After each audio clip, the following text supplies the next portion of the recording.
ओम साई राम आप सबको।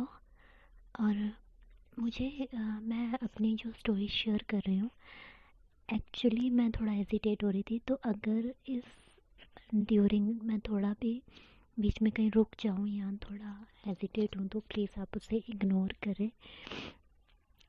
मुझे अपने इस जर्नी में होने के बारे में पता चला 2020 अगस्त में, लास्ट अगस्त में, जब 88 पोर्टल था उस दौरान, वैशाली की ही एक वीडियो के दौरान। बट मैं जो शेयर करना चाहती हूँ वो अपने डीएम के साथ मेरे क्या एक्सपीरियंसेस हैं, मैं उनके बारे में थोड़ा बताना चाहती हूँ। कि जो अभी मेरी डीएम के साथ सिचुएशन है वो ये है कि वो अभी साइलेंट जोन में है। हम दोनों एक दूसरे को पिछले 5 सालों से जानते हैं। बीच में 2 सालों का हमारा बिल्कुल नो कांटेक्ट जोन था, वी वर इन सेपरेशन। और अभी लास्ट अराउंड 1.5 साल से हम दोनों कांटेक्ट में हैं, लेकिन जो भी बात हो रही है बहुत लिमिटेड है। एंड जो भी मतलब एफ़र्ट हो रहे हैं, एज़ वी ऑल नो कि एक डीएफ ज़्यादा करती है, तो वही है इस स्टोरी में भी कि मैंने जितने भी उनसे बात करने की, फीलिंग्स को एक्सप्रेस करने की जितने भी एफ़र्ट्स थे वो मेरी तरफ से थे। बट उनके साथ क्या है कि उनकी फैमिली के साथ भी मेरे प्रोफेशनल और पर्सनल रिलेशनशिप्स हैं, क्योंकि उनके ही इंस्टीट्यूट पे मेरी जो फ़र्स्ट जॉब थी और मैं वहीं उनसे फ़र्स्ट टाइम मिली थी अपने डीएम से भी। और वो इंस्टीट्यूट उनकी फैमिली का था, तो फिर उनके साथ उसी तरह रिलेशन बनते गए। एंड अभी जो मैं करंट जॉब में हूँ, मैं उस इंस्टीट्यूट पे नहीं हूँ, the institute is over now, it's not working. But अभी मैं जहाँ जॉब कर रही हूँ वो भी मेरे डीएम के ब्रदर जहाँ एक मतलब डायरेक्टर की पोस्ट पे हैं, तो मैं वहीं जॉब कर रही हूँ। सो अगेन उनकी फैमिली के साथ मेरे रिलेशनशिप्स हैं apart from being in relationship with DM. So काफ़ी चीज़ें होने की वजह से he is not communicating anything to me properly. So but मेरा जो क्या आज का स्टोरी शेयर करने का मेन मोटिव ये है कि हम अपने जो भी लाइफ एक्सपीरियंसेस हैं या हम अपनी जर्नी को सिर्फ अपने डीएम के साथ जोड़ के देखते हैं कि हमारे उनसे मिलने के बाद या उनके साथ, no doubt he is our counterpart, और उनकी वजह से ही हमें इस जर्नी में होने का, इस अवेकनिंग का पता लगता है। बट उससे पहले जो मैं शेयर करना चाहती हूँ वो ये है कि मेरे खुद के लाइफ एक्सपीरियंसेस क्या थे और गॉड के साथ मेरा किस तरह का, डिवाइन के साथ किस तरह का एक रिलेशनशिप पहले था, और अब इस अवेकनिंग कैसे मैंने खुद को सरेंडर करा इस, ताकि मुझे इस अवेकनिंग का भी पता चल सके। बिकॉज़ क्या होता है कि जब हम dark night of the soul जो मतलब बोला जाता है कि हम उस पेन से जब निकल रहे होते हैं ना, तो हमें इस जर्नी के बारे में पता लगना भी, इट इज़ अ प्लान। ये भी एक ऐसे टाइम पे होता है जब हम पूरी तरह से अपने आप को गॉड पे सरेंडर कर देते हैं कि अभी तो हम कुछ नहीं कर सकते हैं, we have done everything from our side.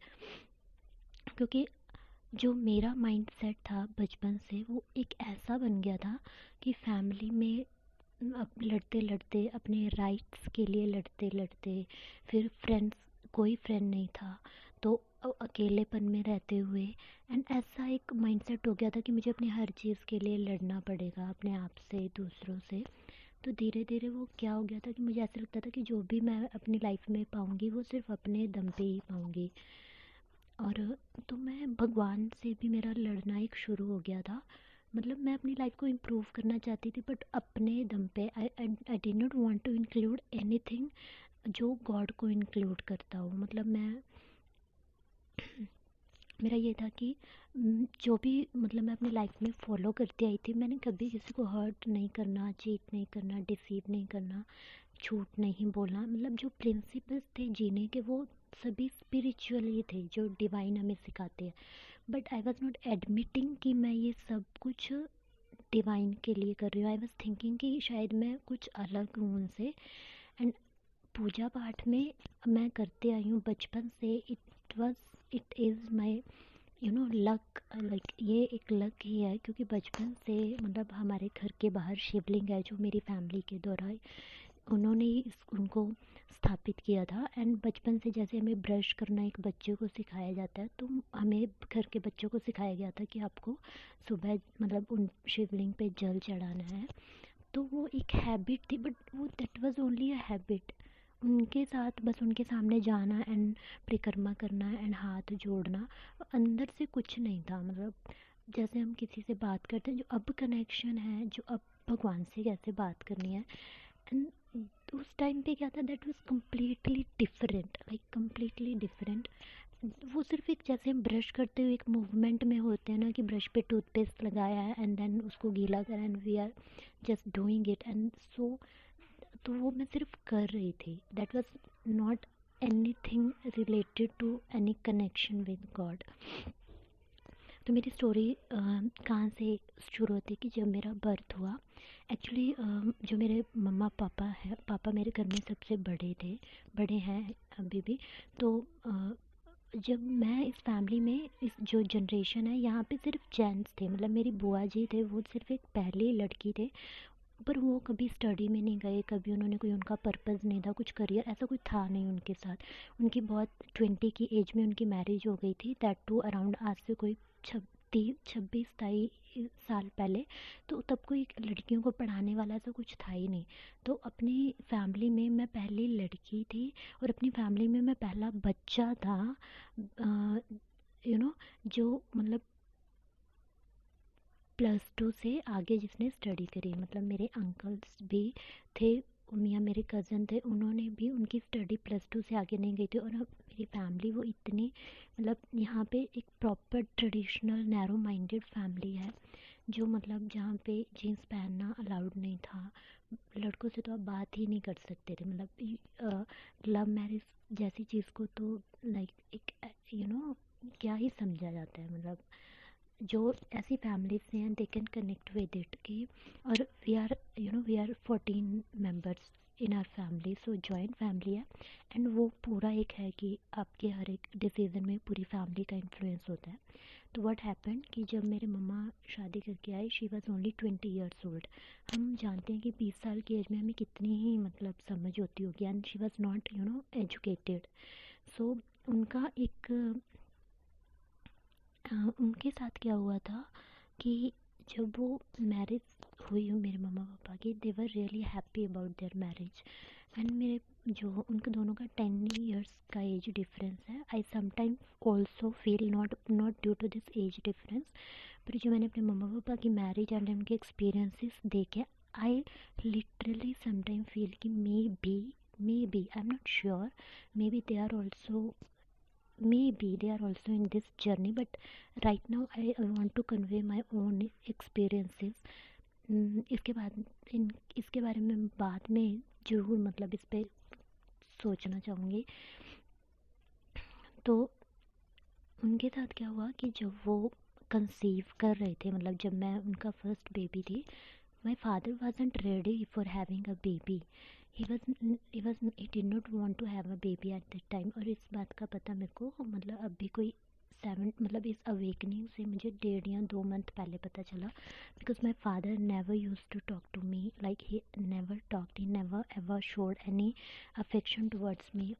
किसी तरह का कोई एक्सप्रेशन, कोई प्यार, कुछ भी नहीं। मतलब वो उस टाइम पे शायद उनका कुछ कोई भी फाइनेंशियल इशू होगा या कुछ भी होगा, they did not he did not want to have a baby, उनका ये था।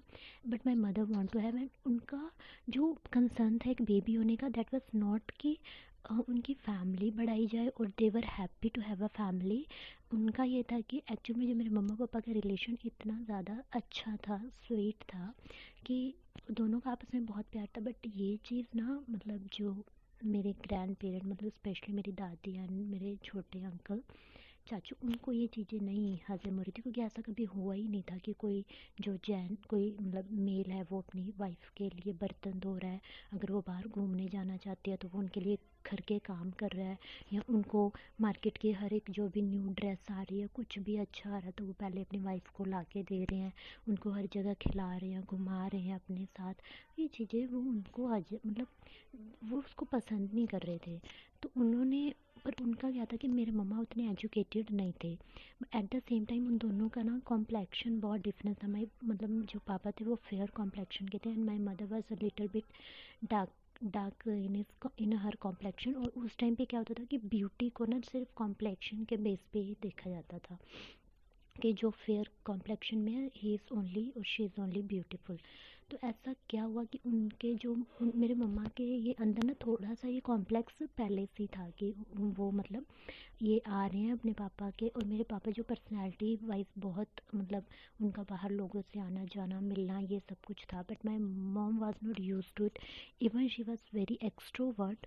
बट मेरे मम्मा और पापा को उस तरह से कभी मतलब अंडरस्टैंडिंग नहीं बैठ रही। और अगर वो बैठनी भी थी स्टार्ट होती तो माई माई ग्रैंड पेरेंट्स उनका जो इन्वॉल्वमेंट था उन्होंने उसको ख़राब किया। एक्चुअली इन शॉर्ट उन्होंने मेरे मम्मा को ये बोलना शुरू किया कि मेरे पापा का मतलब कहीं पे बाहर मैरिटल अफेयर है। एंड मेरे पापा मतलब एक टेलर थे तो उनको मतलब अगर उनके पास कोई भी कस्टमर वगैरह फीमेल भी आते थे तो ही use to talk so openly. मतलब जो कुछ भी था मुझे उसके बारे में कुछ क्लैरिटी नहीं है कि वो सच था झूठ था।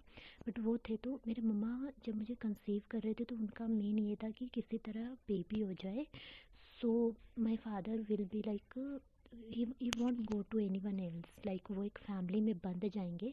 एंड इवन मेरे मम्मा ने भी मेरे सामने इस चीज़ को एडमिट करा कि जब उन्होंने मुझे कंसीव करने के लिए जो मतलब प्रोसेस होता है दैट वाज अ जिसको हम बोलते हैं ना कि इमोशनली थोड़ा ज़बर मतलब उनको इमोशनली थोड़ा ब्लैकमेल नहीं बोलूँगी जो भी था कि वो हैप्पी नहीं थे जब वो सब कुछ हो रहा था। और उसके बाद से क्या हुआ कि उनके बीच में चीज़ें और ज़्यादा बिगड़ती गई।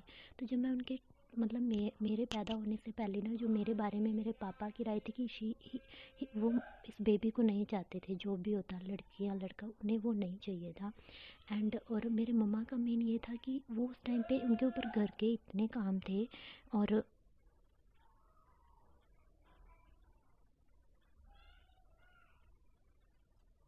उनके ऊपर घर के इतने ज़्यादा काम थे। एंड और वो फाइनेंशियली इमोशनली फिज़िकली वो हर तरह से ड्रेन्ड थी। तो उनके बेबी पे उनकी वाइब्रेशंस उनकी क्या असर जाना था। ठीक है। तो वो कुछ उनकी मतलब मेरी तरफ कोई हेल्थी वाइब्रेशंस नहीं थी अपने बच्चे की तरफ। फिर जब मैं पैदा हुई तो उसके बाद क्या हुआ कि मेरी मम्मा मतलब वो घर का पूरा काम नहीं कर सकते थे कि एक बच्चे को संभालना। और 13-14 मेंबर्स तो अब हुए हैं मतलब उस टाइम पे भी हम अराउंड वो 8-9 मेंबर थे और मेरे मम्मा अकेले ही थे कि सबका काम करना है खाना बनाना है। एंड उस टाइम पे वो पशु भी रखते होते थे तो काम बहुत ज़्यादा। तो मेरे मम्मा ने क्या करा मेरे को मेरे नाना जी के पास भेज दिया कि ये शायद कुछ वहाँ पे स्टडी भी हो जाएगी। और मेरे नाना नानी जी के पास भी कोई बच्चा नहीं था वो दोनों भी अकेले थे। मेरे मामा जी दोनों छोटे थे उनकी फैमिली नहीं थी कोई भी। तो उन्होंने मेरे को वहाँ भेज दिया। टचवुड मेरे जो वहाँ नाना जी के पास जो टाइम गया ना that was superb like best time of my life it was. इतना प्यार इतना मेरे को अंडरस्टैंडिंग शायद इतना सॉफ्ट मेरे को वहाँ पे एनवायरनमेंट दिया गया था ना। I was like literally like a flower you know blooming. कि इतना प्यार अगर उतना प्यार एक बच्चे को पूरी लाइफ मिलता रहे ना तो वो बच्चा तो पता ही नहीं क्या बन जाएगा। तो बट हुआ क्या कि एक टाइम के बाद I have to come I have to come back to my own family. क्योंकि जब मेरे बड़े मामा जी की शादी हुई उनकी खुद की फैमिली हो गई तो I had to come back. But वहाँ पे क्या होता था कि मुझे सिर्फ हमेशा मम्मा मिलने के लिए आते थे। माई फादर नेवर केम। सो एक मेरे मम्मा की तरफ मेरा थोड़ा सा उनकी तरफ मेरा थोड़ा सा झुकाव ज़्यादा था मेरे मम्मा की तरफ। बट आई मतलब मैं अपने पापा को मिलने के लिए उनसे बात करने के लिए इतना तरसती होती थी ना because I loved him so much since childhood. और मुझे याद है कि मेरे मामा जी के बर्थडे सेलिब्रेट करने के लिए एक बार मेरे पापा आए थे। जब वो वापस जा रहे थे ना तो मैंने उनका स्वेटर पकड़ लिया इतना कस के कि I don't want him to go and to leave me there alone. But वो उन्होंने मुझे उस टाइम पे पीछे मुड़ के भी नहीं देखा। Maybe he just did not want me to make you know feel more emotional. वो नहीं चाहते थे कि मैं बहुत इमोशनल हूँ या कुछ भी मतलब मैं एक छोटा बच्चा था उस टाइम पे। तो बट वो आगे पर उन उन जो मेरी फ़र्स्ट क्लास तक की वहाँ पे स्टडी हुई है उससे पहले जो भी प्री की जितनी भी क्लासेस होती हैं वो जो भी 2-3 साल थे। उसके बाद जब मैं यहाँ वापस आई तब मेरे मम्मा का सेकंड बेबी यानी मेरा यंगर ब्रदर भी हो चुका था। तो यहाँ पे क्या था कि ऑलरेडी मेरे मम्मा और पापा का झुकाव था वो उनके दूसरे बेबी की तरफ था, क्योंकि लड़की तो हो गई थी तो लड़का हुआ था, तो लड़के का तो वैसे भी क्रेज़ ज़्यादा होता है, तो उनकी तरफ हो गया था। तो जब मैं यहाँ पे आई, पर उस टाइम तक मेरे मम्मा पापा का खुद का रिलेशन इतना बिगड़ चुका था ना कि they use to fight every single day. Like my mother use to cry whole day whole night. And my mother like उन्होंने मेरे सामने सुसाइड अटेम्प्ट करा। I was then in the 6th class.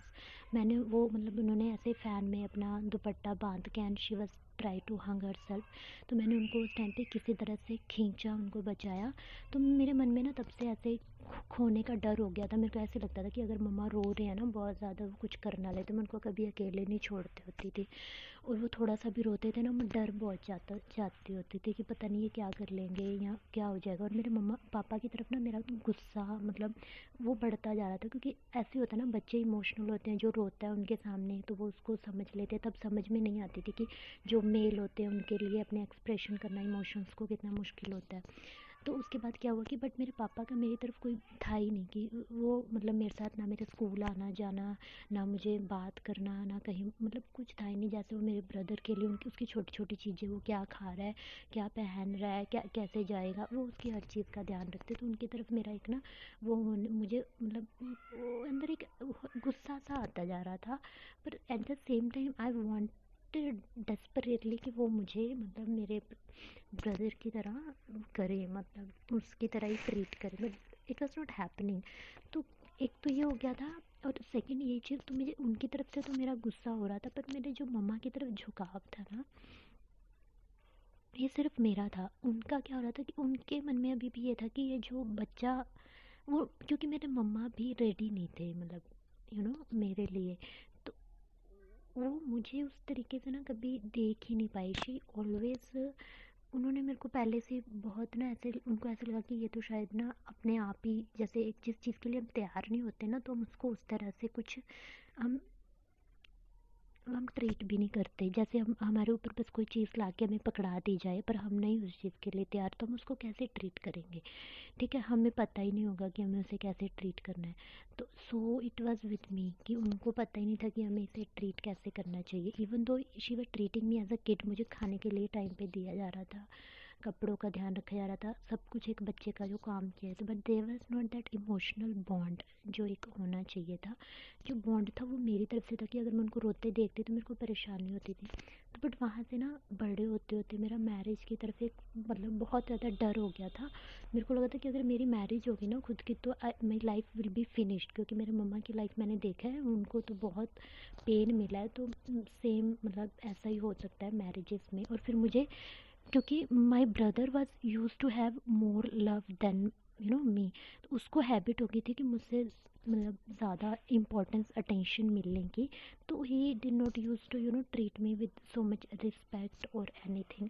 तो वो कभी मतलब उसको वायलेंट भी, थोड़ा गुस्सा ज़्यादा आता है तो वो वायलेंट थोड़ा जल्दी होता है, तो थोड़ा उसको वो मारते नहीं देखता है कि वो इंसल्ट अगर छोटे पे, तो ऐसे होता था।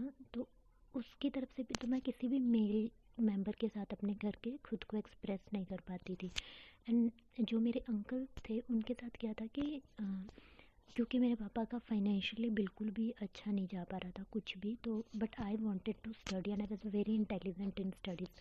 तो क्या था कि मेरे जो टीचर्स और मेरे स्कूल के प्रिंसिपल थे ना, वो मेरे अंकल, तो मेरा 8th या 9th के बाद हो गया था कि शायद मेरे को स्टडी छोड़नी पड़ेगी अपनी, because no one is there to provide me with my study expenses.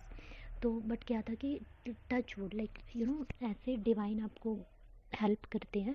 मेरे अंकल जो मेरे प्रिंसिपल थे स्कूल के, उनके स्कूल के पास ही, हमारे स्कूल के पास ही मेरे चाचू की शॉप थी। तो वो वहाँ पे मतलब उनके सर्विसेज लेने जाते थे। तो वो वहाँ पे जाके उन्होंने उनको बोला कि आपकी जो मतलब भतीजी है ना, शी इज़ रियली इंटेलिजेंट, उसको अगर वो हमारी बच्ची होती ना तो हम उसको बहुत पढ़ाते लिखाते बहुत करते। शायद सी मतलब ऐसे कौन करता है, कौन किसको जाके बोलेगा, कोई किसी के अंकल को जाके क्यों बोलेगा कि आप अपनी भतीजी को पढ़ाओ, but it happened through God.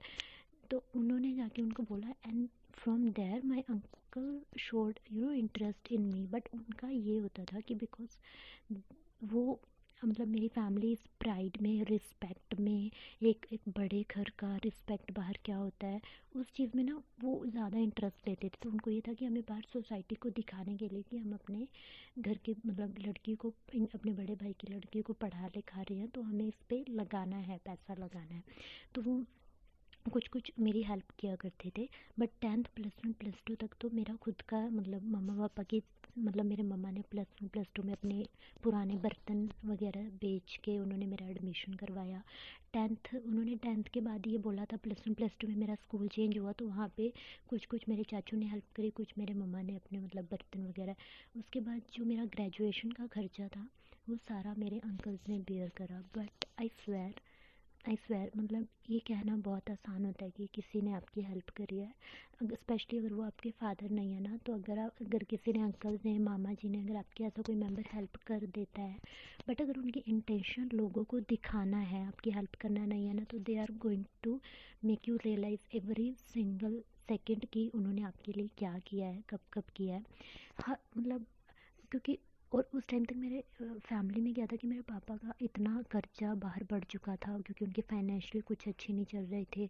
At the same time उनके मैरिटल अफेयर्स या ऐसी चीज़ों के बारे में पता लगना, तो मेरे पापा का तो बिल्कुल ही मतलब नाम कुछ था ही नहीं, मतलब फैमिली में उनकी कोई रिस्पेक्ट नहीं थी। तो ये बहुत चीज़ क्लियर है कि जिसके मतलब फैमिली में उसके फादर की रिस्पेक्ट नहीं है तो उसकी वाइफ उसके बच्चों की भी नहीं होती है। तो हमें मतलब क्योंकि पापा की वजह से भी हमें सुनना होता था कि ठीक है ये ऐसे ऐसे करता है, हमें इसकी वजह से सुनना पड़ता है, हमें मतलब डायरेक्ट बाहर वालों से भी सुनना होता था। फिर हमें अपने अंकल से भी सुनते होते थे कि ये तुम्हारे फादर ऐसे कर रहे हैं लेकिन हम तुम्हारा खर्चा भर रहे हैं, तुम्हें हमारी बात माननी चाहिए। तो my mom use to work for them, मतलब अपने घर का काम करना है, फिर उनके घर का भी काम करना है, उनके बच्चों को संभालना है। तो ऐसी चीज़ें होती थी। बट मैं और एट द सेम टाइम उन दोनों के आपसी जो लड़ाइयाँ थी ना वो बहुत ज़्यादा थे।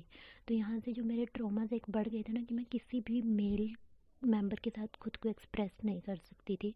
बहुत ज़्यादा डर लगता होता था मेरे को, बहुत ही ज़्यादा। फाइनेंशियली मेरे को एक हो गया था कि जिसके पास पैसा होता है ना बस उसकी रिस्पेक्ट होती है और किसी के पास और उसी की ही वैल्यू होती है। और सेम टाइम पे मेरा मैरिज के साथ मेरा एक बहुत बड़ा ट्रॉमा हो गया था। और ये फीलिंग तो मतलब शुरू से ही थी कि आई वॉज़ नॉट लव्ड, क्योंकि मुझे यहाँ पे कभी फील ही नहीं होता था कि I was loved here, you know. Because मैं मतलब वो सारी चीज़ें पूरी हो रही थी बट एक जो एक इमोशनल एक फीलिंग होती है ना वो नहीं थी। और at the same time my mom never praised me for anything, उन्होंने मतलब कभी मेरी तारीफ़ ही नहीं करी थी कि जैसे एक पेरेंट अपने बच्चे के लिए करते हैं ना कि अच्छा ये सुंदर है या ये प्यारा है या ये ऐसा करता है, वैसा कभी कुछ हुआ ही नहीं था। तो मेरे को तो ये भी नहीं पता था कि मेरे अंदर अगर कोई क्वालिटी है या नहीं है। आई वॉज़ लाइक मैं शायद ऐसे ही हूँ, मतलब शायद मैं हूँ ही ऐसे कि जिसका कुछ नहीं होता, जैसे कोई पूछता नहीं है, जिसकी कोई वैल्यू नहीं होती, जो रोता है तो अगर 3 3 दिन रो रहा है तो कमरे में उसको रोने दो, पड़े रहने दो। गुस्सा हो गया तो मेरे को सिंगल टाइम मतलब मैंने अपने लाइफ में देखा है पेरेंट्स को बच्चों को मनाते हुए उनके पीछे पीछे जाते हुए। अगर मैं रो रही हूँ ना तो no one will come and ask me. हाँ अगर मैं रो रही हूँ ना तो मेरे को शायद ये तो इसके तो ऐसे ही काम है, इसको तो ये अटेंशन, इसको घर में कलेश करने के लिए ये रो रही है, ऐसे है वैसे है। तो मैंने अपनी मतलब फीलिंग्स को एक्सप्रेस करना भी बंद कर दिया था बिकॉज मैं वो सुनना नहीं चाहती थी कि मेरी वजह से घर का माहौल ख़राब हो रहा है। तो मैं धीरे धीरे बिल्कुल नंब हो गई थी, मतलब बोलना ही बंद कर दिया था, जो बस चलता जा रहा है चलता जा रहा है। पर स्कूल में मेरा ऐसा हो गया था कि हमें ऐसे पता है ना कि स्कूल में जिसकी पोजीशन बनती है उसको क्लैप करते हैं, उसको प्यार मिलता है, तो हमें एक अटेंशन हमें चाहिए होती है एक बच्चे को कि घर से उस तरह से नहीं मिल रही। तो मैंने अपने आप को ना स्टडीज़ में इतना ज़्यादा बिज़ी कर दिया ना, झोंक दिया कि मेरी खुद की हेल्थ भी अफेक्ट हो गई थी, अफेक्ट होनी शुरू हो गई थी। क्योंकि पर्सनली मुझे स्टडी करना पसंद नहीं था, मुझे डांस करना, म्यूज़िक सुनना, सॉन्ग सुनना, एक्टिंग करना, ये सारी चीज़ें इतनी अच्छी लगती थी ना। पर क्योंकि हमारे घर में ऐसी किसी चीज़ की कोई वैल्यू ही नहीं थी, मतलब आपको सिर्फ स्टडी के लिए जाना है। और ऊपर से मेरी स्टडी हो ही इतनी मुश्किल से रही थी कि मैं कोई रिस्क लेना ही नहीं चाहती थी कि ऐसा कुछ कभी घर पे सुनने को मिले और मुझे कुछ और बातें सुनने को मिले। और यू नो तो इन चीज़ों की वजह से फिर मैं अपने आप को इतना सप्रेस, अपने हर इमोशन को इतना सप्रेस करते जा रही थी धीरे धीरे धीरे धीरे कि मेरा जो 10th तक का टाइम था ना that was the worst experience, मतलब जिसको मैं काउंट करूँगी फैमिली तरफ से भी एंड फ्रेंड्स, क्योंकि जो मुझे मेरे स्कूल में फ्रेंड्स मिले कि उससे अच्छा तो मतलब मैं बोलूँगी कि इंसान अकेला हो तो बेटर है, कि ठीक है नहीं है कोई भी। बट फिर क्या हुआ कि एट द सेम टाइम जो मेरा जो फर्स्ट एक मतलब अट्रैक्शन हम जिसको बोल सकते हैं वो वहीं पे हुआ। बट वो क्या था, क्लास का टॉपर था, मैं भी क्लास की टॉपर थी। तो हम दोनों के बीच में जो भी कुछ हो रहा था ना, उसकी वजह से मेरी बेस्ट फ्रेंड्स ने ही मुझे छोड़ दिया, बिकॉज दे वर जेलस कि इसको ऐसे कैसे मिल सकता है कि, और मेरी खुद की बेस्ट फ्रेंड छोड़ के किसी और लड़की के साथ वो चली गई। तो वहाँ से मुझे एक अबांडनमेंट वाला एक वो जो होता है ना, वो तो मुझे बचपन से ही था कि मुझे ऐसे लगता था कि मेरे मम्मा मेरे को वहाँ छोड़ के आ गए हैं। एंड फिर उसके बाद मेरी फ्रेंड्स ने एक एक करके छोड़ना शुरू कर दिया। फिर उन्हीं फ्रेंड्स ने क्लास के बाकी लड़कों को भी बता दिया। तो those boys were use to bully me so much, इतना मेरे को उस चीज़ के लिए डराया जाता था, हम तेरे घर जाके बता देंगे, हम तुझे ऐसे कर देंगे, तुझे तुझे हमारे साथ भी बात करनी पड़ेगी, ये करना पड़ेगा वो। तो इतना डराया जाता था, मतलब मैं घर से तो ऑलरेडी पहले डरी हुई थी। फिर तो मेरा ये डर हो गया था ना कि मेरे को किसी रिलेशनशिप में भी नहीं आना है, कि क्योंकि मैंने उस पर्सन के साथ जो भी था, मैंने उनके साथ भी बात करना बिल्कुल बंद कर दिया था। मतलब उन 4-5 सालों में ना, जो 7th 8th से लेके 9th 10th का टाइम था, मतलब हमने सिर्फ एक दूसरे को सिर्फ एक्सप्रेस करा था एक बार कि वी लाइक ईच अदर। और लाइक भी क्या था उस टाइम पे, हम एक दूसरे को टेस्ट में हेल्प करना, मार्क्स बढ़ा देना, इस तरह का जो बच्चों का होता था। बट मेरे पे क्या हुआ कि मेरी फ्रेंड्स ने उस टाइम पे ऐसा ब्लेम करा, because that person was from a rich family background. मतलब 9th या 10th की बात है ये। तो उन्होंने बोला कि यार इतना रिच लड़का क्यों तेरे पीछे होएगा, look at your self. And तुमने ज़रूर उसके साथ ना कुछ ऐसा किया है कि वो, मतलब आप लोग समझ रहे हो ना कि वो किस तरह की बात कर रहे थे। आई वॉज लाइक शॉक कि मैंने ऐसा क्या किया होगा जिन चीज़ों के बारे में हमें पता भी नहीं था। तो मेरा तो ये हाल हो गया, मैं उस लड़के की तरफ भी आँख उठा के नहीं देखती थी। मैं क्लास के बाकी लड़कों से तो वैसे ही डरती थी, और अपनी फ्रेंड्स तो मैंने खो ही दी थी, लाइक वो तो थे ही नहीं। तो और घर पे भी एट द सेम टाइम क्या होता था कि मुझे घर पे भी किसी फंक्शन मैरिज में तैयार होके नहीं जाने दिया जाता था बिल्कुल। अगर मेरी मम्मा ने कभी मुझे बिंदी वगैरह लगा दिया है, और अगर थोड़ा बहुत कलर मेरे लिप्स पे लगा दिया, तो ऐसा नहीं, क्योंकि मेरे साथ क्या होता था कि किसी भी ऐसे फंक्शन में चले गए हैं, तो अगर किसी लड़के ने मुझे थोड़ा सा भी नोटिस कर लिया, या उन्होंने तो 2 बार मेरे साथ ये इंसिडेंट हुआ था कि एक शादी में मुझे एक लड़के ने ऐसा कुछ लिख के, मतलब ही लाइक्स में, और ऐसे पर्ची दी, वो पर्ची बाई चांस मेरी मम्मा को मिल गई। मेरा उसमें कोई फ़ॉल्ट नहीं, मैं उस लड़के को जानती भी नहीं थी। मुझे उस पर्ची में ही फर्स्ट टाइम उसका नाम मेरे को पता चला कि ही इज़ द वन। तो उसके बाद बट मैं अपनी मम्मा को इतना एक्सप्लेन कर रही हूँ कि मेरा कोई फ़ॉल्ट नहीं है, बट शी बस इतना मेरे पे गुस्सा हो रहे हैं मेरे को, मतलब आई वाज लाइक कि क्यों हो रहा है, मेरा कोई फ़ॉल्ट ही नहीं है यार इसमें। पर उस दिन से ना मेरे को ऐसे हो गया था कि I did not want to look attractive at all. मैं चाहती नहीं थी कि कोई लड़का मेरी तरफ देखे, ताकि मेरे को घर से उस चीज़ के लिए डांटना पड़े। उसके बाद क्या हुआ कि एक सेकंड इंसिडेंट ये हुआ कि गली में ही मैं और मम्मा किसी के घर पे गए, तो उनके घर पे एक लड़के ने मेरे को ऐसे ऐसे पर्ची पकड़ा दी। मैंने डरते डरते वो पर्ची तो पकड़ ली, बट उसका क्या हुआ कि मैंने घर आके छुपा दी, बिकॉज मेरे को ऐसे लग रहा था कि कहीं उसको मेरी वजह से डांट ना पड़ जाए। तो बट क्या हुआ कि घर पे छुपाना आता ही नहीं, झूठ बोलना आता ही नहीं, तो वो होगा कैसे। मैंने जहाँ पर्ची आके छुपाई बैठ के गद्दे के नीचे, इतनी इजीली वो मेरे पापा को मिल गई। उन्होंने पकड़ के उस पर्ची को इतना लड़ा मेरे को। उस टाइम पे नवरात्रि थे, तो उन्होंने बोला मेरे मम्मा कि अगर नवरात्रि नहीं होते ना तो मैं इसको जान से मार देता। तो उन 2 इंसिडेंट की वजह से तो मैंने अपनी लाइफ में कसम खा ली थी कि मेरे को ना कोई लड़का कभी आके प्रपोज ही ना करे, कभी कोई, मतलब इस चीज़ के लिए मैंने इतना डर बना लिया था ना अपने अंदर कि अगर मेरे को कभी आगे कोई प्रपोज करने भी पसंद भी करता था ना, I use to cry, I use to blame myself कि शायद मैंने इसको ऐसा कोई रॉन्ग हिंट दे दिया है कि इसकी वजह, मतलब मैं इसमें कुछ अच्छाई तो मैं देखती ही नहीं थी, कोई गुडनेस तो मैं देखती ही नहीं थी। तो ये यहाँ से तो पता लग गया क्या हो गया ना कि कितने सारे ट्रॉमास, मतलब फियर्स कितने सारे बना लिए थे, हेट कितनी चीज़ों के लिए बना ली थी मैंने। तो ये ग्रेजुएशन हो गई थी, ग्रेजुएशन में जो, लेकिन ग्रेजुएशन तक भी मैं उस पर्सन जो स्कूल में था उनके लिए ही फील करती थी, बिकॉज फॉर मी कि वो ही मेरा फर्स्ट लव है।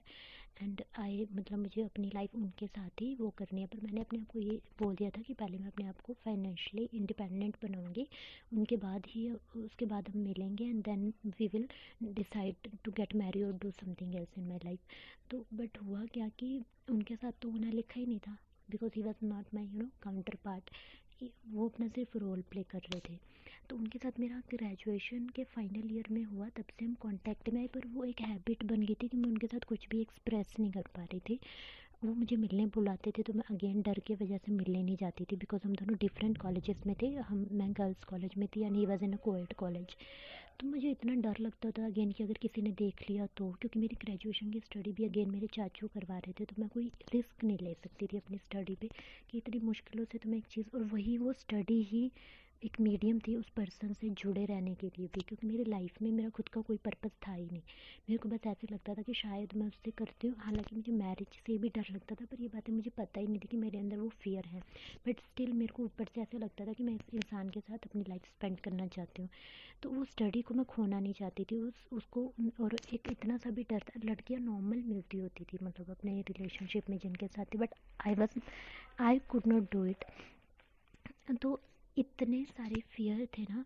तो बट उसके बाद क्या होता गया कि मतलब मेरे को, ये 2017 की बात है, उससे पहले मेरा 1 साल का गैप रहा स्टडी का ग्रेजुएशन के बाद। तब मैंने कहीं पे जॉब करी, बट मेरा उस इंसान के साथ वही सीन था कि हम बहुत मिनिमम एक दूसरे के साथ कांटेक्ट में थे और बेयरली हम कोई बात करते थे, बहुत कम।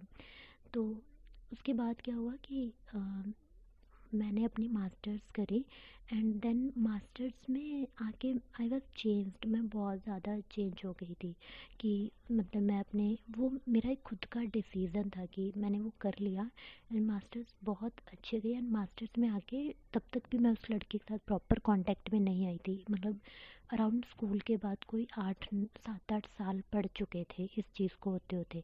7-8 साल के बाद तक भी मेरा उस इंसान के साथ कोई क्लैरिटी नहीं थी।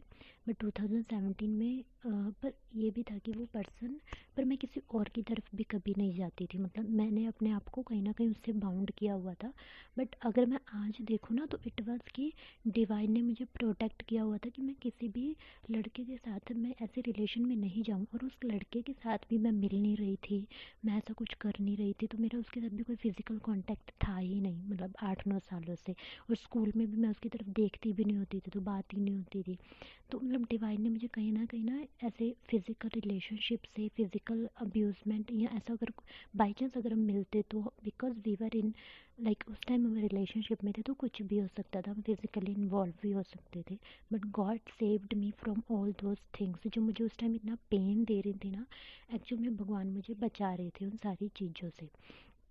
तो 2017 में जब हम दोबारा कांटेक्ट में आए, then I came to know कि उसकी लाइफ में कोई और आ चुकी है।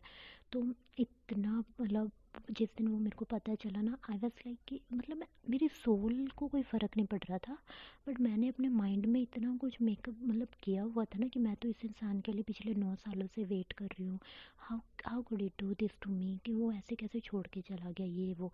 तो मेरे मन में ना एक जो एक एक इंसान था ना, जिसके लिए एक मेल था, जिसके लिए मेरे मन में एक अच्छी फीलिंग थी, मतलब उन्होंने भी मुझे चीट कर दिया था। तो वो जो बचा खुचा था ना मेल्स के लिए, वो भी शायद कहीं ख़त्म हो गया था। तो यहाँ तक तो था ये सब मेरे डीएम से पहले मिलने की, मतलब जो भी स्टोरी है ये उनसे पहले की मिलने की स्टोरी है। तो मैं अभी जो, और ये सारे प्रोसेस पे ना एक ये चीज़ थी कि मैं कभी भी भगवान से कभी प्रे नहीं करती होती थी।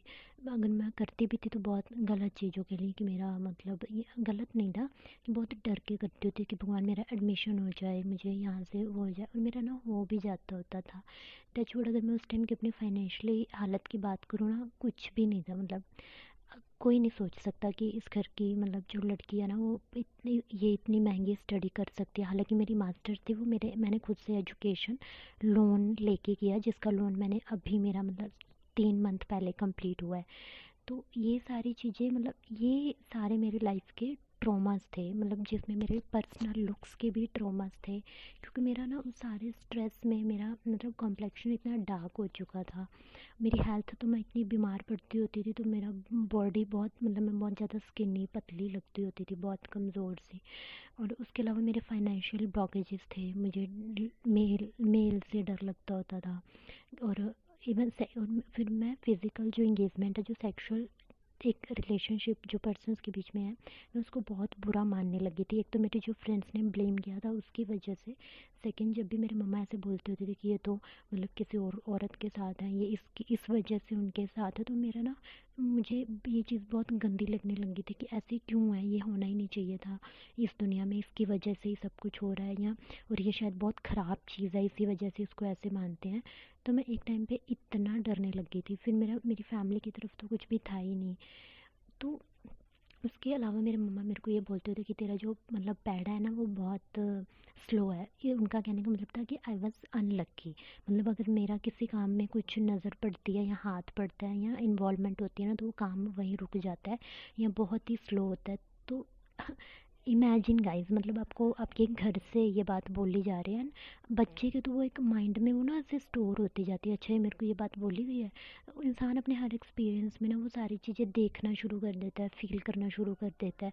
फिर ऐसा लगता था कि शायद ये चीज़ ना सच है, ये शायद ऐसे मेरे साथ होता ही है। फिर अगर घर पे, क्योंकि मेरे अंकल्स ऐसा कुछ कर रहे थे, तो मेरे मम्मा पापा के बीच में मेरे पापा को पसंद नहीं था कि मेरी मेरी स्टडी पे पैसा क्यों लगाया जा रहा है। तो उसके बाद क्या होता था कि घर पे जो भी छोटी सी फ़ाइट से लेके बड़ी भी फ़ाइट होती थी ना, सबसे पहले मेरे जो मम्मा पापा थे, मेरा ब्रदर था, दे यूज़ टू ब्लेम मी कि तेरी वजह से हो रहा है, अगर तेरी स्टडी ना हो तो ये कलेश ही ना हो, कोई बोले ही ना हमको आके।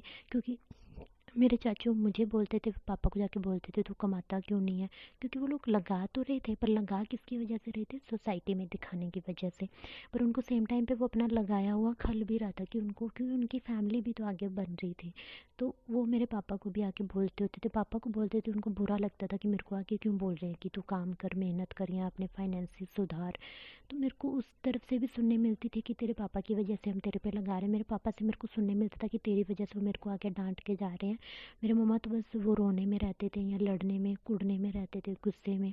तो उनका गुस्सा वो कभी मेरे से उस तरह से कुछ एक्सप्रेस नहीं करते थे, बस मेरे से अगर मैं गुस्सा हूँ, रो रही हूँ, तो मेरे से बात नहीं करना, मेरे को बुलाना नहीं।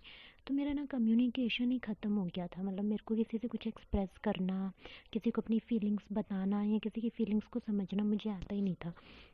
और एक मेरे को ये लगता था कि अगर जो इंसान रोता है ना उसको बहुत अटेंशन मिलती है, या जो इंसान बहुत चिल्लाता है उसको बहुत अटेंशन मिलती है, या जिसके पास पैसा बहुत होता है उसको अटेंशन मिलती है, या जो बहुत गोरा चिट्टा बहुत सुंदर है या सिर्फ उसको अटेंशन मिलती है। और एक और मेरा ब्लॉकेज हो गया था कि जो मतलब मेरे पापा थे वो बहुत फेयर कॉम्प्लेक्शन के पर्सनैलिटी थे, मेरे मम्मा नहीं थे। तो मेरे को ऐसा लगता था कि मैं बिल्कुल भी सुंदर नहीं हूँ, तो मेरे को तो कोई ऐसा मिलना ही नहीं चाहिए। मेरे को एक ये भी लगता था कि जो ऐसे फेयर कॉम्प्लेक्शन के होते हैं ना, क्योंकि मेरे मम्मा का ये ब्लॉकेज था, तो मेरे को ना ऐसे बात बात पे बोलते होते, हालांकि मेरे को नहीं पता था कि मेरा फेयर कॉम्प्लेक्शन है, क्योंकि मैं खुद को मिरर में देखना ही नहीं पसंद करती होती थी। तो मेरे को जब वो बोलते होते थे ना, अगर मेरे से छोटी सी भी गलती हुई तो वो ऐसे बोलते थे ये सारे गोरे रंग वाले तो ऐसे ही होते हैं, ये ज़्यादा जो पढ़ लिख लेते हैं या वो लोग ऐसे हो जाते हैं, ठीक है। और मतलब ना मेरे हर बात में ना मेरा कंपैरिजन मेरे पापा से ही होता था।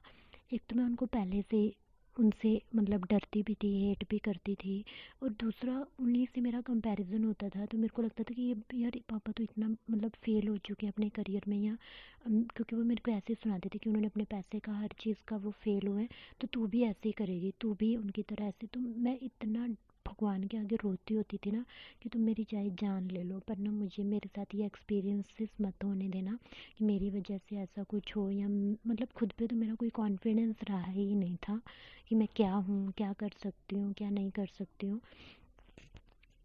बट दिस इज़ ये स्टोरी है 2017, उससे पहले की होने तक की, ठीक है। मतलब मेरे डीएम से मिलने तक की। बट आज जो मैं हूँ वो उससे कंप्लीट डिफरेंट हूँ। मतलब इतना कुछ होने के बाद भी मैं अभी पिछले 1.5 साल से वर्क फ्रॉम होम कर रही हूँ, उसी फैमिली में रहती हूँ, और आज मैं अगर उस लड़की को देखती हूँ और आज जो मैं हूँ, वो ज़मीन आसमान का फ़र्क है, ज़मीन आसमान का फ़र्क है। Now I am able to express myself better. अभी मैं फाइनेंसिस वाइज स्ट्रॉन्ग हूँ कि मैं जॉब कर रही हूँ, घर घर चला रही हूँ, मैं मेन अर्निंग मेंबर हूँ, ठीक है। और अभी मेरा कॉन्फिडेंस है अपनी लुक्स में, बोलने पे, लोगों से, फ्रेंड्स, जहाँ पे पहले लोग मुझे बोलना बुलाना नहीं पसंद करते थे, अभी मुझे लोग इतना पूछना चाहते हैं, बोलना चाहते हैं, मेरे साथ चीज़ें शेयर करना चाहते हैं, ठीक है। लोग खुद से कॉल करते हैं या खुद से बात करना चाहते हैं। एट द सेम टाइम कुछ नो डाउट अभी भी कुछ ऐसे ब्लॉकेजेस हैं। पहले मुझे मेल मेंबर्स के साथ मतलब मैं इतना डरती थी, एक्सप्रेस नहीं कर सकती थी। अब मेरे जितने भी फ्रेंड्स हैं ना, मतलब फ्रेंड्स इन द सेंस कि जिनसे मैं बात करती हूँ, उनमें मेल मेंबर्स ही ज़्यादा हैं। मतलब they are more genuine towards me, कि वो मेरे साथ ज़्यादा जेन्यून है एज़ कम्पेयर टू अदर। तो ये इतना इतना बड़ा चेंज है ना, like I can't recognise myself कि वो मैं क्या थी और क्या हूँ अभी मैं। और ये सब पॉसिबल किसकी वजह से हो पाया है? इस ट्विन फ्लेम जर्नी की वजह से। एंड ये ऐसे ही नहीं पॉसिबल हुआ एक्चुअल में। मैं एक चीज़ नोटिस करी है कि मेरी जो अवेकनिंग थी ना, ये बहुत पहले होना लिखी थी। लाइक आज से कोई, जब मैं अपने डीएम से मिली हूँ तो ये 2018 में शायद ही मैं बहुत करीब थी जानने के। पर उस टाइम पे भी मेरा ना गॉड की तरफ वैसे वाला झुकाव नहीं हुआ था। तो मैं अपने दम पे ही सारी चीज़ें करना चाहती थी। तो मैं कुछ भी स्पिरिचुअल नहीं ढूंढ रही थी, मैं सब एक्सपेरिमेंटल ढूंढ रही थी कि कैसे अपने फाइनेंसेस को सुधारे, कैसे अपनी पर्सनैलिटी को सुधारे, कैसे अपने बोल चाल के तरीके, जैसे हम यूट्यूब पे वीडियोस वगैरह देखते हैं। तो जो मेरी एक सर्च होती थी ना, वो इस बेस पे होती थी। तो मैं जो भी ठीक करना चाहती थी ना, अपने बाहरी लेवल पे ठीक करना चाहती थी कि अपने लुक्स को कैसे ठीक करें, अपने अपने जॉब किस तरह की करें, आप इंटरव्यू कैसे दें। मतलब मैं इन चीज़ों पे वर्क करना चाहती थी, ना कि अपने फियर्स पे, अपने ब्लॉकेजेस पे। क्योंकि मेरे को लगता था वहाँ तो कुछ है ही नहीं ना, ठीक तो बाहर करना है, जो मैं बाहर दिख रही हूँ, जहाँ कम्युनिकेट कर रही हूँ। तो मैं कम्युनिकेशन स्किल्स की वीडियोस देखती होती थी, पर मैं इस तरफ नहीं जाती होती थी। वो शायद मैं जब उस पॉइंट पे आने वाली थी ना, कि जब मैं वो जान लेती, उसी टाइम मैंने अपने डीएम को, कि मैंने ही उनसे अपना कांटेक्ट बंद कर दिया था। तो वो पीरियड रुक गया, तो हमारा एक सेपरेशन आया 2 ढाई साल का। और अभी 1 साल पहले कुछ ऐसा हुआ कि जब मैंने पूरी तरह से, आई वॉज ब्रोकन कम्प्लीटली, कि मैंने गॉड को मतलब कुछ ऐसा कर दिया था। वो मैं शायद इतना था कि मैं कभी फिर आपसे दोबारा शेयर कर पाऊँ कि मैं कैसे अपनी, मेरी जो ट्विन है मेरी, उनके साथ एक्चुअल में जर्नी रही कैसी, कैसे एक्सपीरियंसेस रहे। वो ये था कि लास्ट मेरे पापा के, जैसे मैंने बताया, उनके साथ मेरा कभी कुछ था नहीं अच्छा experience. But still I want to have fatherly love, कि कैसे फादर अपनी लड़कियों को प्यार करते हैं, उनको सपोर्ट करते हैं। तो मेरे को ना एक अपने पापा की तरफ ये सॉफ्ट कॉर्नर होता कि शायद ना मेरे मम्मा ने उनको गलत समझ लिया, शायद ना इनके ना कलर कॉम्प्लेक्शन की वजह से में मिसअंडरस्टैंडिंग हो गई, या मेरे मम्मा उतना उनको मतलब पर्सनैलिटी वाइज नहीं थे, तो मेरे पापा और उनकी अंडरस्टैंडिंग नहीं बनी। तो मेरे को ना अपने पापा को जब सभी उनसे लड़ते होते थे, ब्लेम करते होते थे ना, तो मेरे को ऐसे लगता होता था कि शायद ना उनके साथ कुछ बुरा हो रहा है, मतलब उनको सब ऐसे ही बोल रहे हैं। तो मेरे को ऐसा लगता कि शायद मैं ठीक कर सकती हूँ। मैं अपनी मम्मा से भी लड़ती होती थी कि शायद आपने अपना घर जानबूझ के ख़राब कर लिया, आपने दादी माँ की, चाचू की बातों पे विश्वास क्यों करा, आपने अपना दिमाग क्यों नहीं चलाया। तो मैं ऐसे ऐसे बोलती होती थी पापा की तरफ ना। जैसे जैसे मैं बड़े होती जा रही थी, लास्ट 3-4 सालों में ना मेरा थोड़ा झुकाव उधर। पर मैं उनसे नहीं कोई बात करती होती थी, पर अगर मेरे मम्मा कुछ ऐसे बोलते तो मैं उनको बोलना शुरू कर देती होती। मेरी मम्मा हालांकि मुझे बोलते होते कि तेरे पापा ऐसे हैं, मतलब उन्होंने, पर मेरे पापा के बारे में मुझे कोई एग्जैक्ट इंसिडेंट नहीं कभी बताया। पर वो हमेशा ना मुझे कभी भी मतलब अपने पापा के पास नहीं बैठ, मतलब अकेला नहीं छोड़ते होते थे। कि अगर मेरे पापा नीचे है ना, तो मेरे को बोलते होते कि तू भी ऊपर चल मेरे साथ। मैं उनसे इतना पूछती होती थी कि क्या हो जाएगा, क्या होगा अगर मैं ऐसे, मैं उनसे कोई बात तो वैसे ही नहीं कर रही। मेरे को लगता था कि शायद इनको ऐसे होता है कि लड़ेंगे, ये बात करेगी या कुछ कोशिश करेंगे ना। क्योंकि मैं हमेशा अपने पापा को ना वो करती होती थी कि आप ऐसा क्यों कर रहे हो, आप ऐसा क्यों कर रहे हो। मतलब मैं उनकी चीज़ें मम्मा और पापा के बीच में ठीक करना चाहती थी। तो मैं उनको समझाने की कोशिश करती थी। मेरे को लगता था कि मेरे मम्मा ना मेरे को शायद उस वजह से रोकने की कोशिश कर रहे हैं, पर ऐसा नहीं हुआ था। एक्चुअल में क्या हुआ कि जब, तो एक्चुअल इंसिडेंट ये था कि मतलब मेरे my father was actually, maybe he was involve with some other ladies like sexually too. But ये हुआ कि जब मैंने लास्ट ईयर उनके साथ अपने रिलेशनशिप्स को ठीक करना चाहा, मैंने सब सारा पुराना गुस्सा सब कुछ छोड़ के ना उनके साथ सब कुछ ठीक करना चाहा। तो मैंने उनसे बात करनी शुरू की। तो मुझे उनके ना अच्छे रिस्पॉन्स मिल रहे थे, मेरे मम्मा भी थोड़ा खुश हुए क्योंकि मेरे, तो मैं उनसे ठीक करना चाह रही थी। तो वो मेरी पसंद का खाने पीने का सामान लाने लगे। I was literally so happy कि जो मेरे पापा, लाइक जिनको मैं पिछले मैं आई एम 26 ईयर्स ओल्ड, और उससे एट दैट टाइम जब ये इंसिडेंट हुआ तो मैं 25 सालों की थी। तो 25 सालों में मेरे पापा ने कभी मुझे प्यार नहीं करा, मेरी पसंद की कोई चीज़ कभी लेके नहीं आए। अगर मैं और मेरा भाई बैठे हैं तो उन्होंने मेरे भाई को खाने के लिए चीज़ दे दी, मेरे को नहीं पूछा, मेरे स्कूल में कभी नहीं गए। मतलब किसी चीज़ में उनको कुछ, उनका होना में मेरी पूरी लाइफ उनके होते हुए ना उनके ना होने जैसी बीतती है। मतलब उनका मेरे किसी डिसीज़न में कुछ नहीं था। पर हाँ, अगर मैं कहीं बाहर जा रही हूँ तो मतलब इतना गलत बोलते होते कि तू तैयार होके कहीं जा रही, तू किसी शायद ऐसे काम के लिए ही जा रही है। अगर मेरी ट्रेनिंग लगती थी तो कहते तू शायद वहाँ पे गंदी जो लैंग्वेज होती है कि तू वहाँ पे ये सब करने के लिए जा रही है, ऐसी कमाई खाते हैं तेरे मम्मी और साहिल, मतलब जो भी मेरा ब्रदर था। तो आप लोग समझ रहे हैं कि वो मुझे किस तरह से ब्लेम करते होते। उनका मेरी तरफ रवैया ऐसा था, बट मुझे ऐसे था कि नहीं, मुझे शायद मेरे पापा की ना अंडरस्टैंडिंग ऐसी बन गई है कि उनको किसी ने कभी समझा नहीं, तो वो मेरी तरफ ऐसे हेट वाला उनका हो गया है। तो मैं ठीक कर लेती, बट ऐसा हुआ कि जब मैं उनके साथ ये सब कुछ ठीक करने की कोशिश कर रही थी तो एक दिन मतलब मेरे पापा मुझे मॉर्निंग में बोल के गए कि शबनम तुझे ना मैंने कुछ बहुत ज़रूरी बात बतानी है, 30-40 मिनट्स लगेंगे वो बात बताने में, तू ना अपनी मम्मा को मत बताना, मैं तुझे कसम देता हूँ। आई वॉज लाइक ओके ठीक है। तो मेरे को लगा शायद कुछ कोई फाइनेंशियली कुछ ऐसा होगा, एंड मे बी कुछ कोई फाइनेंशियली किसी से पैसा वगैरह पकड़ रखा होगा, वो नहीं बताना चाहते होंगे मम्मी को, तो कुछ ऐसा होएगा। तो आई वॉज लाइक ओके। तो जब इवनिंग में आते हैं तो मेरे मम्मा किसी काम से उसी टाइम पे उधर थोड़ा साइड में हो जाते हैं बाहर। तो माई फादर, मतलब मुझे उन्होंने अंदर बुलाया, एंड ऐसे ना उन्होंने हग करने के लिए। तो मैं नहीं बता सकती कि मैं एक एज अ डॉटर इतना खुश थी ना उस मोमेंट में कि मेरे पापा मेरे को हग करने के लिए बुला रहे हैं। मैंने उनको हग करा, एंड उससे जो नेक्स्ट मोमेंट में हुआ, I was like broken. I was like ये क्या हो गया, ये आई वॉज लाइक ये कैसे हो सकता है, मेरे साथ कैसे हो सकता है। मैं ये टीवी पे सुनती हूँ, खबरों में सुनती हूँ, touch wood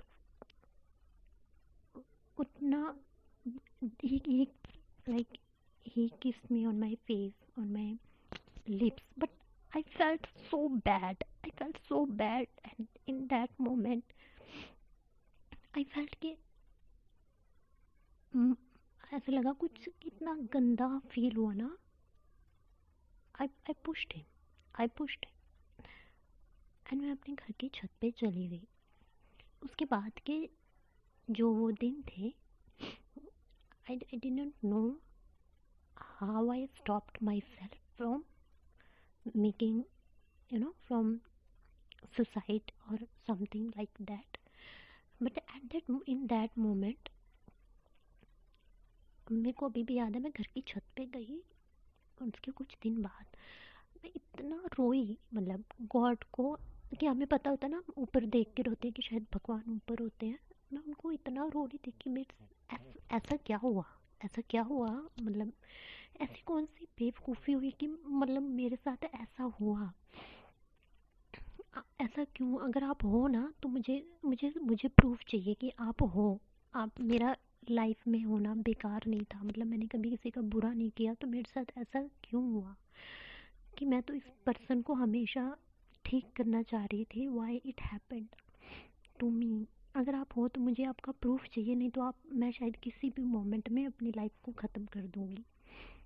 but guys can you believe, मैं जब ऐसे बोल के नीचे आ रही थी अपने किचन में, जब मैं आई, आई फेल्ट कि कुछ कोई सीढ़ियाँ उतर के मेरे पीछे आया है, विजिबल नहीं था, and someone hugged me so tightly. इतना वार्म था ना एम्ब्रेस, इतना वार्म, इतना सॉफ्ट था। Broke I broke in that moment. I felt God first. I don't know, it is true, it is literally true. क्योंकि अगर वो नहीं हुआ होता ना तो मैं अलाइव नहीं होती, अभी ज़िंदा नहीं होती। But it happened, at that moment मुझे रियलाइज़ हुआ कि नहीं, भगवान है, and he is watching over me too. And वहाँ से आई डिसाइडेड कि कुछ है जो नहीं पता। उस एक्सपीरियंस ने मेरी पूरी लाइफ चेंज कर दी। एंड आई वाज लाइक कि नहीं, अभी मेरे को कुछ जानना है, जो कुछ ऐसा है जो मुझे नहीं पता, बट गॉड डेफिनेटली मेरे साथ है, वो मेरे हेल्प कर रहे हैं। उसके बाद क्या हो कि मुझे यूट्यूब पे शिवा, जो बीके शिवानी, उनकी कर्मा की फर्स्ट वीडियो दिखी। तो आई वाज लाइक कि आई वाज सो शॉक्ड कि शायद मेरे कर्मास इतने बुरे थे कि मुझे ऐसा कुछ एक्सपीरियंस करने को मिला अपनी लाइफ में। तो उसके कुछ दिनों बाद मुझे जीसस की एक वीडियो, मतलब जो होती है ना वो शो ही, उस पर लिखा हुआ था you are chosen, you are chosen, these were the exact words on that thumbnail. And ऐसे इतने वीडियोस शुरू हो गए मेरे को दिखना। एक्चुअली ये दोनों चीज़ें पहले हुई, उसके बाद मैं भगवान के सामने जाके रोई कि अगर अगर आप मेरे को ये चीज़ दिखा रहे हो कि I am chosen, then why it happened with me. आपने मेरे को चूज़ करा ना, तो आप अपनी प्रेजेंस मेरे को दिखाओ। जो मुझे वो कर्मास वीडियोस थी ना, वो उस इंसिडेंट की जो मेरे फादर के साथ हुआ था उसके कुछ टाइम के बाद मेरे को दिखना शुरू हुई थी। और उसके बाद ही मेरे को यू आर चूजन वाली वीडियो, देन आई क्राइड कि अगर ऐसा कुछ है तो why are you doing this to me. क्या आप अपने चूजन वन के साथ ऐसा करते हो। उसके बाद वो मुझे जो वार्म एम्ब्रेस वाली फील हुई थी। तो मेरा वीडियो बनाने का मेन एक ही मकसद है गाइस, कि प्लीज़ आप अपनी लाइफ में जिस भी स्टेट में हो, आप इस ट्विन फ्लेम जर्नी की किसी भी स्टेट में हो, आप कितने मर्जी अनश्योर हो, जिस मर्जी पेन से आप जा रहे हो ना, मैं आपको ये श्योर कर सकती हूँ, God is with you. Divine आपके साथ है, डिवाइन आपके साथ है आपकी हर चीज़ में। आपको बिलीव करना पड़ेगा, you have to have faith in him, in yourself. मैं अभी भी अगर इस जर्नी में आने के बाद भी जब कभी भी मैं बहुत बुरी तरह से टूट जाती हूँ ना, मैं वो एक मोमेंट याद कर लेती हूँ। हालांकि उसके बाद भी मेरे साथ इतने मिरेकुलस एक्सपीरियंस हुए हैं ना, और मेरे ट्विन के साथ तो जो मेरी जर्नी है that is completely miraculous journey in it self, इतनी मिरेकुलस है, कम्प्लीटली डिवाइनली गाइडेड है। और वो सिर्फ मुझे नहीं पता, वो उनकी फैमिली को भी पता है कि ये कंप्लीट इनका एक डिवाइनल पेयर है, डिवाइनली गाइडेड है।